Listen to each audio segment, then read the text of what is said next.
Hello नमस्कार, welcome to Inculcate Learning. So paper 1 की strategy already मैं अपलोड कर चुकी हूँ। मैं उम्मीद कर रही हूँ आपने वो देख भी ली होगी और आप जो है उसके अकॉर्डिंग प्रिपेयर भी करने लग गए होंगे। अब because of high cut offs अब आप लोगों को और ज़्यादा टेंशन हो रही है कि पेपर 2 की क्या स्ट्रैटेजी रहनी चाहिए, specifically paper 2 education. Because inculcate learning पे मैं एजुकेशन के पेपर को आपको पढ़ाती हूँ, ठीक है जी। बाकी इन जनरल अगर आप बात करो तो सारी चीज़ें PYQs के अराउंड रिवॉल्व करती हैं।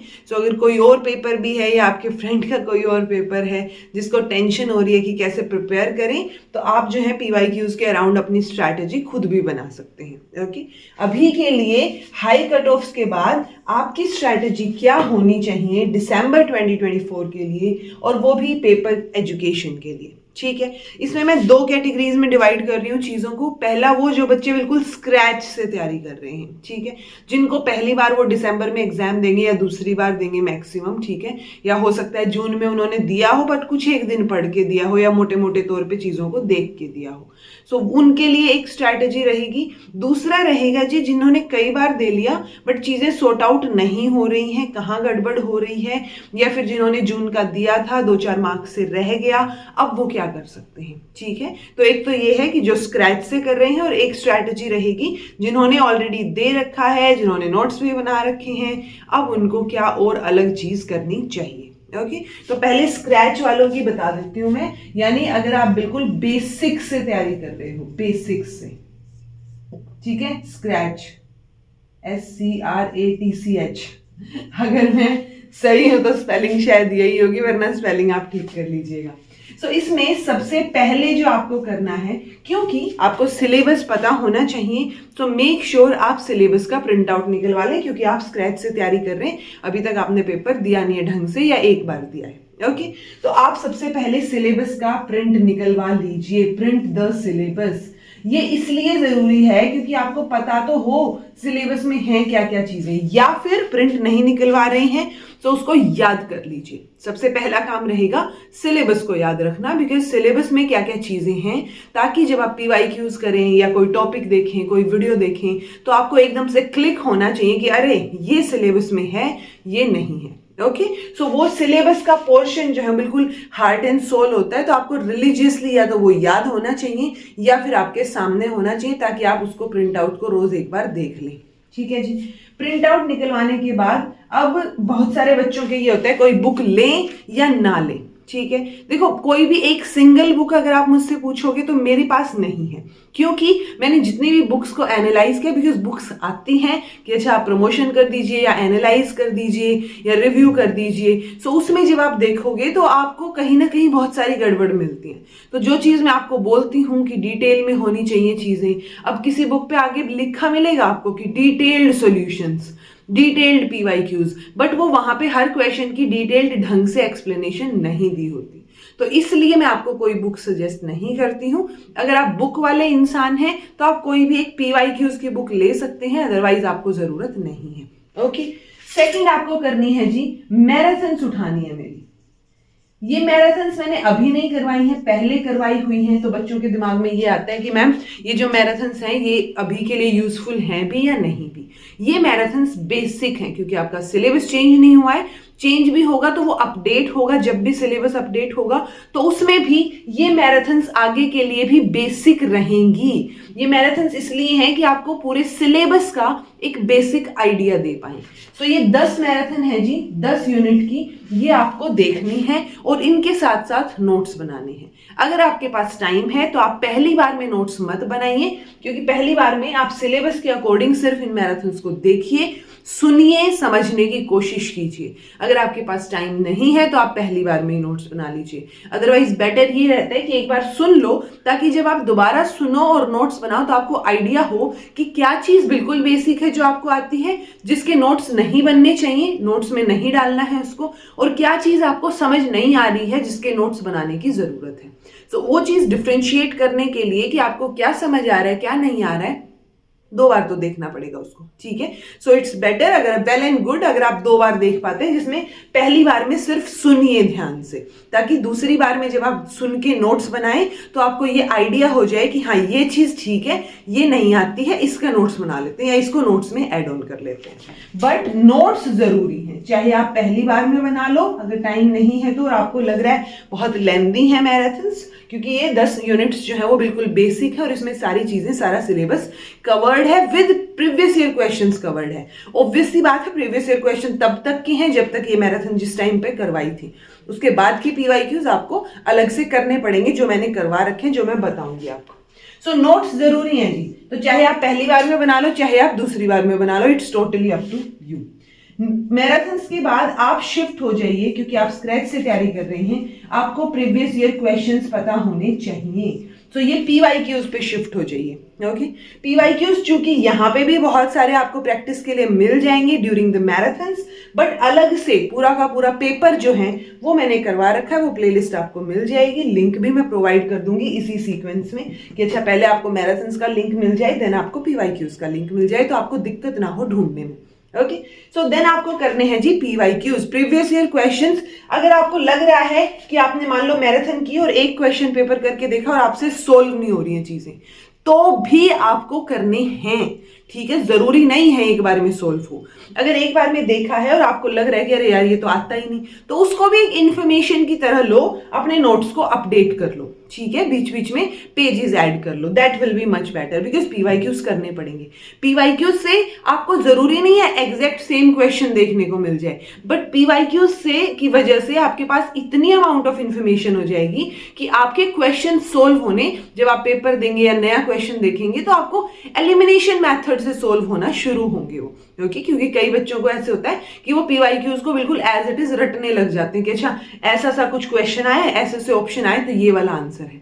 Don't do that. ओके, अगर वो करेंगे तो चाहे आप 6 अटेम्प्ट दे लो, नहीं हो पाएंगी चीजें, ठीक है जी। सो पीवाईक्यूज आपको करने हैं, बहुत इंपॉर्टेंट है, आज नहीं तो कल करने पड़ेंगे, इनके बिना आपका कोई भी एग्जाम नहीं हो पाएगा, चाहे पेपर 1 हो चाहे पेपर 2 हो। Previous year questions are more than important, जितना सिलेबस प्रिंट करवाना इंपॉर्टेंट है, उससे भी कहीं ज्यादा प्रीवियस ईयर क्वेश्चंस इंपॉर्टेंट हैं, इनके बिना चीजें नहीं होंगी। तो आपको ये करने हैं। अब बहुत सारे बच्चों को लगता है मैंने तो सारे पीवाईक्यूज कर लिए, अब मैं मॉक टेस्ट कहां से दूं। मॉक टेस्ट की आपको जरूरत नहीं है, मैं आपको मॉक टेस्ट का 1000 बार बता चुकी हूं। जो पहली बार देख रहे हैं इस वीडियो को वो भी सुन लो, जो बार बार सुन रहे हैं वो भी सुन लो, कि मॉक टेस्ट में किसी एक पर्टिकुलर पर्सन के हिसाब से वो क्वेश्चन बनाया गया है, राइट। सो वो पर्टिकुलर पर्सन डेफिनेटली एनटीए या यूजीसी का हेड या वो लोग तो है नहीं जो पेपर बना रहे हैं फाइनल वाला अपना, राइट। सो वो आपकी जो है वो मॉक टेस्ट कभी आपको इजी लग सकता है, कभी आपको टफ लग सकता है। सो टफ लगेगा तो आप अंडर कॉन्फिडेंट हो जाओगे, और इजी लगेगा तो ओवर कॉन्फिडेंस होने में आने के चांसेस हैं, राइट। सो आप पीवाईक्यूज को ही बार बार कीजिए। अगर आपने मान लो 12-15 पीवाईक्यूज हैं, आप बैक टू बैक जाओगे 2018 तक, उससे पीछे जाने की जरूरत नहीं है, बिकॉज ना टाइम है अभी और ना जरूरत है। ओके, बहुत सारे बच्चे हैं जो 10-10 साल के या बहुत पुराने पीवाईक्यूज भी करते हैं, बट सिलेबस चेंज हुआ है, पहले स्टैट बहुत आता था, अब वो नहीं आता है, आपके पास टाइम भी कम है। तो आप जो है 2018 के पीवाईक्यूज, 2018 के बाद के पीवाईक्यूज पे ही फोकस कीजिए, जो मैंने आपको सारे करवा रखे हैं। ओके, सो आपको ये प्रीवियस ईयर क्वेश्चंस करने हैं, और ये बार बार करने हैं, ताकि जब तक आप क्वेश्चन पेपर लगा के देखो, या मान लो वीडियो में लगा के देख रहे हो, तो आप अपना साइड में शीट लेके बैठो, 1 2 3 4 5 ऐसे 100 तक क्वेश्चन लिख के, और उसके बाद पहले आप खुद आंसर दो, फिर मेरा आंसर सुनो क्या आएगा, ठीक है। सो वो चीज भी आप कर सकते हो, बट जब तक आपके मोर देन 80 क्वेश्चंस पीवाईक्यूज से ठीक नहीं हो जाते हर एक पेपर में, तब तक आपको सारे पेपर्स रिपीटेडली करके देखने हैं। ओके, सो ये है आपकी बेसिक्स स्ट्रेटजी। अब आप बोल सकते हो कि मैम क्या इन 2 चीजों में चीजें मैनेज हो जाएंगी?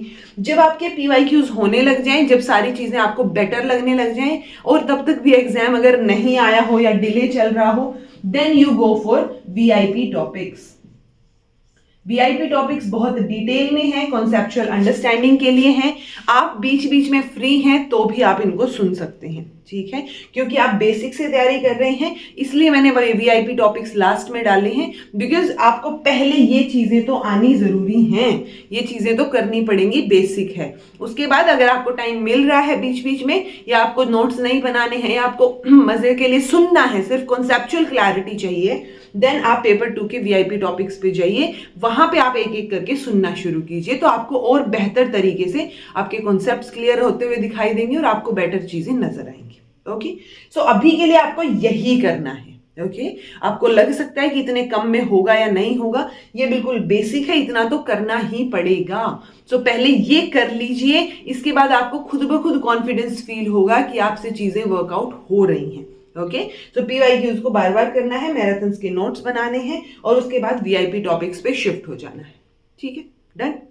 अब बात आती है उन बच्चों की जो कि स्क्रैच से नहीं कर रहे, बार बार एग्जाम दे रहे हैं, तो री एग्जाम दे रहे हैं, जो बार बार, ठीक है, और उनसे चीजें हो नहीं रही हैं, या 2-3 नंबर से रह रहा है, या 1-2 क्वेश्चन से रह रहा है हर बार। सो वो क्या कर सकते हैं?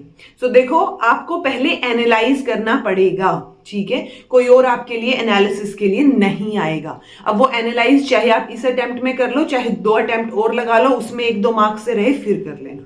ओके, सो आपको एनालाइज करना है। अब कैसे एनालाइज करोगे? रिस्पॉन्स शीट अगर डाउनलोड की है सो वेल एंड गुड, आप अपनी रिस्पॉन्स शीट उठाइए जो आपने पेपर दिया था, पहले वाली भी अगर डाउनलोड की हुई है तो वो भी उठा लीजिए चाहे, और फिर आप ये देखिए कि आपके किस तरीके के क्वेश्चंस गलत हो रहे हैं।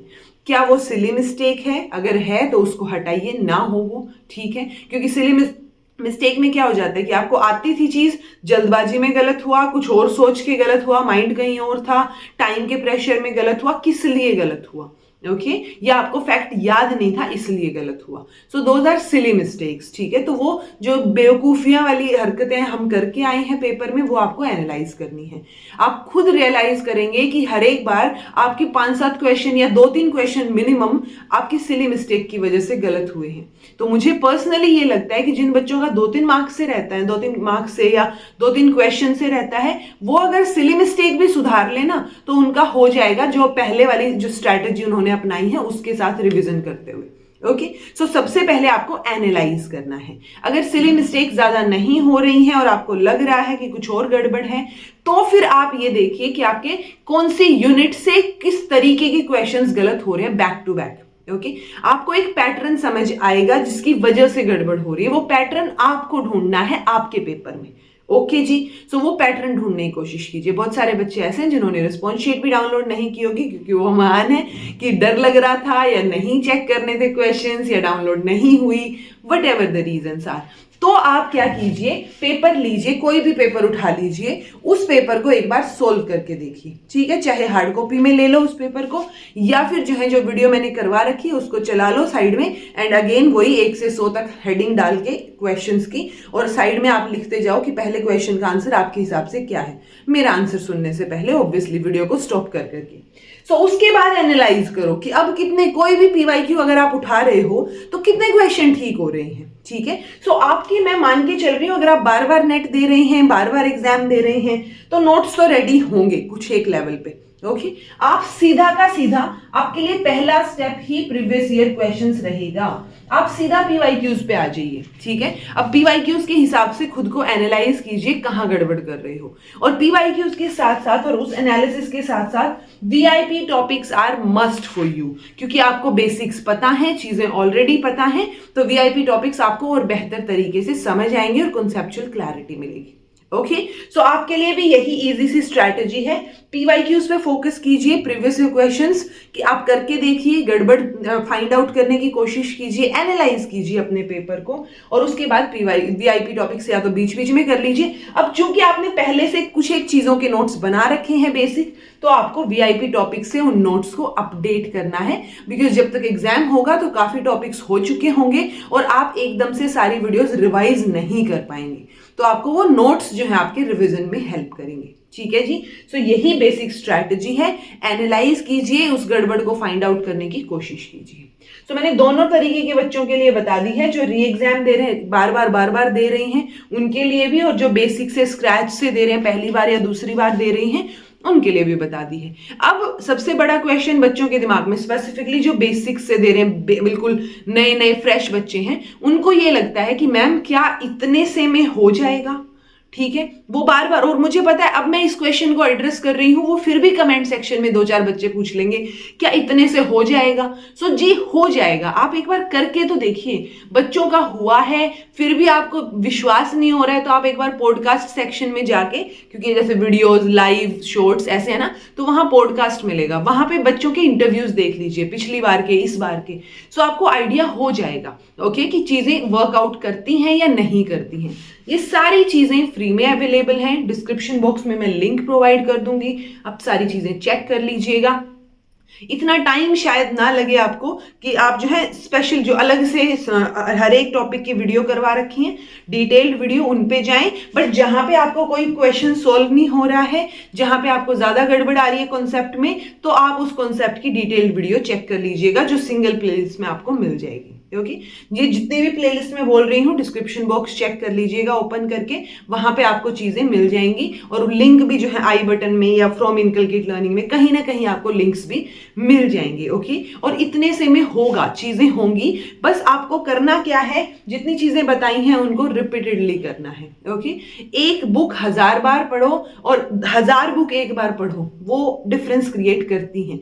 सो आपको एक ही चीज, जो चीज बताई गई है उसको रिपीटेडली करना है ताकि आपके दिमाग में वो चीजें बैठ जाएं। और पीवाईक्यूज से जब आप करेंगे तो बहुत सारी नई इंफॉर्मेशन आपको देखने को मिलेगी, सो वो चीजें भी आपके दिमाग में बैठ जाएंगी। सो टेंशन लेने वाली कोई बात है नहीं। ओके, तो आपको ये सारी चीजें करनी है। फिर भी कोई दिक्कत आती है तो कमेंट कर दीजिएगा, मैं नहीं तो कोई और बच्चा रिप्लाई कर देगा, अगर देखेगा उसको पता होंगी चीजें। ठीक है, सो मिलजुल के हो जाएंगी चीजें, फ्री में अवेलेबल है, बस चुपचाप बैठ के काम करना है आपको, और वो काम तो आप ही कर सकते हैं। ठीक है, सो this was all about today. यही स्ट्रैटेजी है। हाई कट ऑफ इसलिए गई है क्योंकि बच्चों ने पूरा जोर एक ही एग्जाम पे लगा रखा है, अब पीएचडी वाला जो तीसरी कैटेगरी बन गई है उसकी वजह से, क्योंकि अब आपको अलग अलग एग्जाम्स नहीं देने हैं। सो बच्चे पढ़ रहे हैं, अगर आप भी पढ़ेंगे तो उतने मार्क्स स्कोर कर सकते हैं। सेफ स्कोर के लिए आप 120 क्वेश्चंस का टारगेट लेके चलिए कि आपके जो है टोटल पेपर 1 पेपर 2 मिला के 120 क्वेश्चंस आपको ठीक करने ही हैं। आप अपने लिए 120 का लेके चलिए, उसके बाद और ज्यादा हो पाए तो well and good. Okay, so cut off high जाती हैं क्योंकि बच्चे पढ़ते हैं, आप पढ़ेंगे तो आप भी उस हाई कट ऑफ वाली कैटेगरी में आ सकते हैं। ठीक है, तो आपको पढ़ना है, डिमोटिवेट नहीं होना, स्पेशली उन बच्चों को जो बार बार एग्जाम दे रहे हैं और 1-2 मार्क्स से रह रहा है। वो होता है ना, हर चीज को कई बार समय लगता है। ठीक है, सो हो सकता है आपका समय ना आया हो, कुछ गड़बड़ हो रही हो, उस गड़बड़ को एनालाइज करके मोटिवेट रहिए। कभी कभार डिमोटिवेशन आ सकता है, it's totally fine because we are human beings, so it's okay. ठीक है, सबको आता है, सब उस फेज से गुजरते हैं, सिर्फ आप नहीं गुजर रहे हैं। ठीक है, सो सब लोग हैं उस फेज में आपके साथ, बहुत सारे लोग वैसे ही हैं, बट आपको टेंशन नहीं लेनी है। तो बस चुपचाप बैठ के अपनी तरफ से अपना बेस्ट देने की कोशिश करनी है एंड हो जाएंगी चीजें। ठीक है, स्माइल के साथ कोशिश कीजिए, धीरे धीरे चीजें हो जाएंगी और हो जाती हैं। ठीक है जी, so this was all about strategy. Tension मत लीजिए, इस स्ट्रैटेजी से भी हाई कट ऑफ को आप बीट कर जाओगे। अभी भी बच्चों ने किया है, जिनके इंटरव्यूज आप चेक कर सकते हो, और बाद में भी होंगी। नेक्स्ट टाइम भी जब दिसंबर का रिजल्ट आएगा तब भी आपको बहुत सारे बच्चे इनकलकेट लर्निंग पे भी मिल जाएंगे कि हमने सिर्फ फ्री में पढ़ा था, फ्री में चीजें दी थी, ये वाली चीजें जो है करी थी, या ये स्ट्रैटेजी अपनाई थी। सो वो चीजें आपको ओवरऑल वहां पे भी मिलेंगी। ठीक है, तो कोशिश कीजिए ना आप हो उसमें। ठीक है, कि आपका इंटरव्यू लिया जाए, आपसे पूछा जाए कि इतने मार्क्स कैसे आए या स्ट्रैटेजी क्या थी। सो वो उस टारगेट को लेके पढ़ाई कीजिए अभी के लिए, एंड कोई दिक्कत आती है तो कमेंट करके पूछ लीजिएगा। So this was all about today. Thank you so much for watching. Be happy, keep smiling, subscribe to Inculcate Learning because it is absolutely free, and be consistent in your efforts because consistency is the key to success.